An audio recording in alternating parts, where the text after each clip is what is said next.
Olá, bom dia, boa tarde, boa noite. Estamos aqui mais uma vez, mais um episódio de comentários de quinta. Hoje, fazia tempo que a gente não falava dele, vamos falar do nosso Superior Tribunal de Justiça, nosso STJ, decisão da lavra do ministro Reinaldo Soares da Fonseca, no habeas corpus número 900.613 de Minas Gerais. 900.613 de Minas Gerais. Eu vou explicar aqui o caso brevemente, passo a palavra aqui para que o Marcos possa seguir aqui comentando o caso, que é bem interessante. A gente selecionou ele aqui para conversar com vocês, porque ele tem a ver com a cadeia de custódia da prova, ele tem a ver com prints extraídos de WhatsApp. Atenção, advogado, advogada, você que cada vez mais lança a mão aí de prints nos seus processos, é natural, acho até que facilita bastante a vida do advogado que busca provar ali determinadas questões de um processo. Atenção. Esse caso aqui, o que é que a gente percebe? Sobe aí um pouquinho, Afonso, por favor. Houve uma acusação de isso, tá bom, de um crime doloso contra a vida. Aqui o paciente ele foi pronunciado, os pacientes foram pronunciados aqui por homicídio qualificado, tá? Então, as prisões preventivas dos pacientes tinham sido revogadas e foram impostas cautelares diversas da prisão.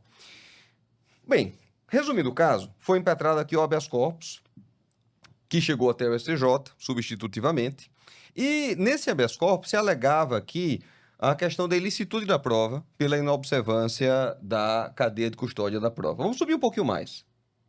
Próxima página.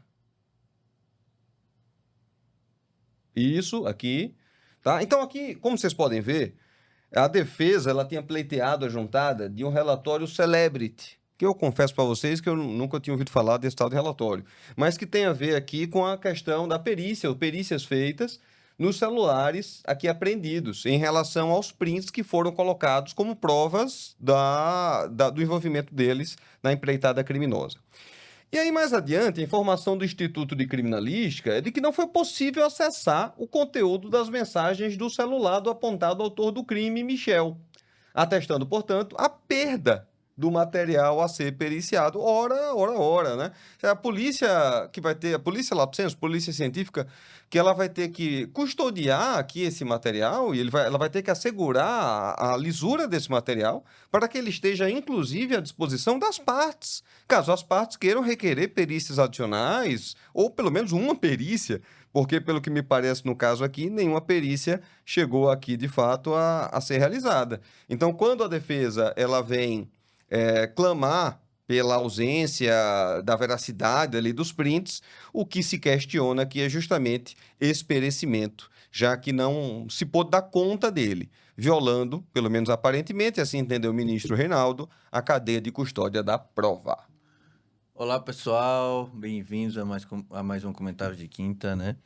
Bom, um caso muito interessante que trata de um assunto aqui no processo penal brasileiro relativamente novo, né, que é a cadeia de custódia da prova, que foi introduzido legalmente, né, pela Lei 13.964, a Lei Anticrime, e a partir do artigo 158-A, né, ele trouxe o que seria a cadeia de custódia da prova, ou seja, o que o professor Geraldo Prado diz que seria a mesmidade entre a prova que foi colhida e a prova que está sendo utilizada em juízo, né? Porque muitas vezes, como a gente sabe, algumas provas elas são não repetíveis, ou seja, não tem como você repetir ela no processo, porque senão ela perece com o tempo. A gente precisa ter a certeza de que aquela prova que foi colhida na fase de investigação, por exemplo, ela é a mesma, né, do que está sendo alegado e utilizado para valoração do juiz na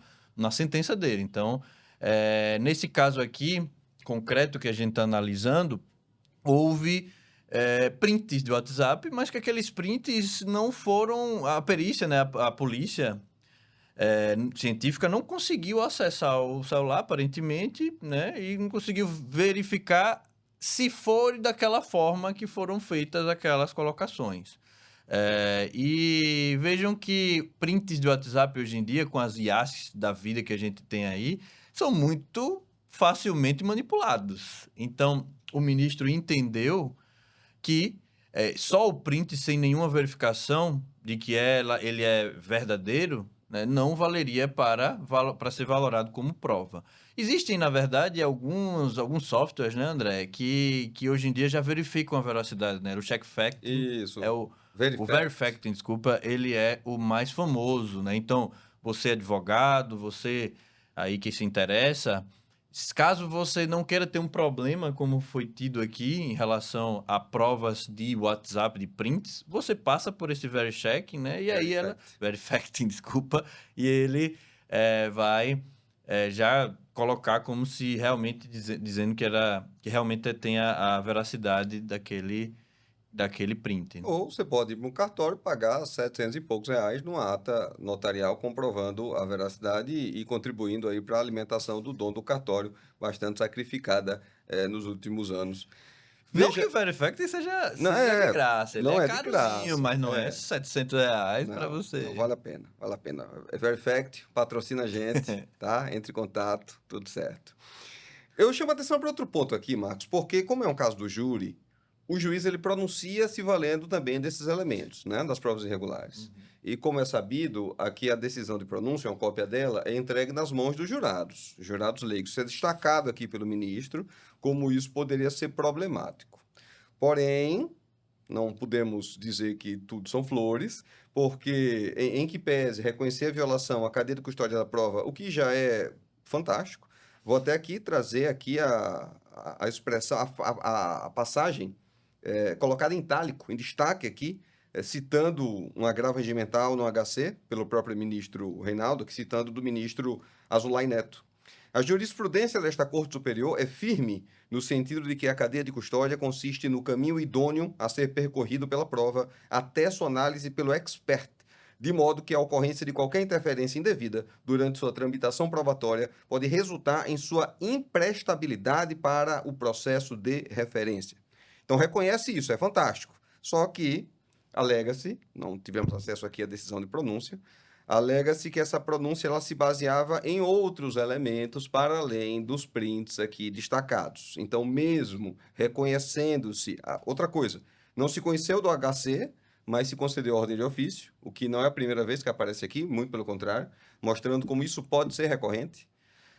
Então, mesmo se reconhecendo de ofício a irregularidade da prova, manteve-se a pronúncia, no final das contas, né, só determinando que fosse feita a sua reforma, né, para que não constasse a prova irregular, para que os jurados não tivessem acesso a esse tipo de informação, já que se tratava de prova ilícita. É isso, pessoal. Queria agradecer quem ficou até aqui o final e lembrar vocês que as nossas inscrições da nossa terceira turma de mentoria continuam abertas e esperamos vocês lá. Um abraço. Tchau.